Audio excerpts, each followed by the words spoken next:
Welcome to GD physics. 11ই মার্চের পর আজ 12ই মার্চও মহামান্য বিচারপতি দেবাংশু বসাক ও মহামান্য বিচারপতি সাব্বার রশিদির ডিভিশন বেঞ্চে নিয়োগ দুর্নীতি মামলাগুলির শুনানি ছিল। আজকের অর্ডার কপিতে কি রয়েছে তা একটু দেখে নিব। এটি আজকের অর্ডার কপি।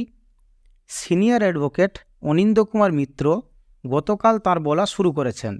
বিচারপতিদ্বয় গতকাল প্রায় 1 ঘন্টা তার কথা শুনেছেন। আজও তিনি প্রায় 11টা 30 মিনিট থেকে তার বলা শুরু করেছেন।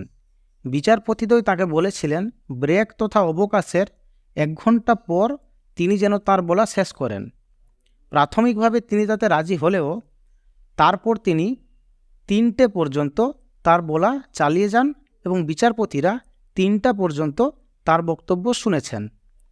এরপর তিনি বলেন তার শেষ করতে আরও সময় লাগবে, কিন্তু বিচারপতিরা আর সময় দিতে অক্ষম বলে তাকে জানিয়েছেন। বিচারপতিরা মামলাগুলি প্রতিদিনই শুনছেন এবং দ্বিতীয় দফার শুনানি শুরু হয়েছে 4 মার্চ থেকে। এর আগের রাউন্ডে তিনি অনেকক্ষণ বলেছিলেন কোনো অ্যাডভোকেটকে তার বলা থেকে বিরত রাখা বিচারপতিদের উদ্দেশ্য নয়। বিচারপতিদের চেষ্টা হলো মহামান্য সুপ্রিম কোর্টের নির্দেশ মেনে সঠিক সময়ে মামলাগুলি নিষ্পত্তি করা। মিস্টার মিত্রের ক্লায়েন্টরা আগামীকালের মধ্যে রিটিন নোটস অফ আর্গুমেন্ট জমা দিতে পারেন। কোর্ট তাদের এই স্বাধীনতা প্রদান করেছেন। অ্যাডভোকেট মুকুল লাহিড়ির ক্লায়েন্টদের জমা করা রিটিন নোটস অফ আর্গুমেন্ট রেকর্ডে রাখলেন বিচারপতিরা।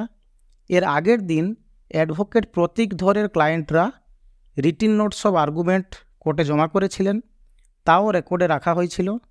তার ক্লায়েন্টদের পক্ষে আরেকটি রিটিন নোটস অফ আর্গুমেন্টস, যেটিকে supplementary written notes of arguments বলা হচ্ছে, তিনি আজ কোর্টে জমা করেছেন, যেটিও রেকর্ডে রাখা হলো। মামলাগুলির পরবর্তী শুনানি 13ই মার্চ 2024 অর্থাৎ আগামীকাল। মামলাগুলির দিকে আমাদের নজর থাকবে। সমস্ত ধরনের আপডেট এবং ইনফরমেশান পেতে চ্যানেলটি সাবস্ক্রাইব করুন এবং জিডি ফিজিক্সের সাথে থাকুন। ধন্যবাদ।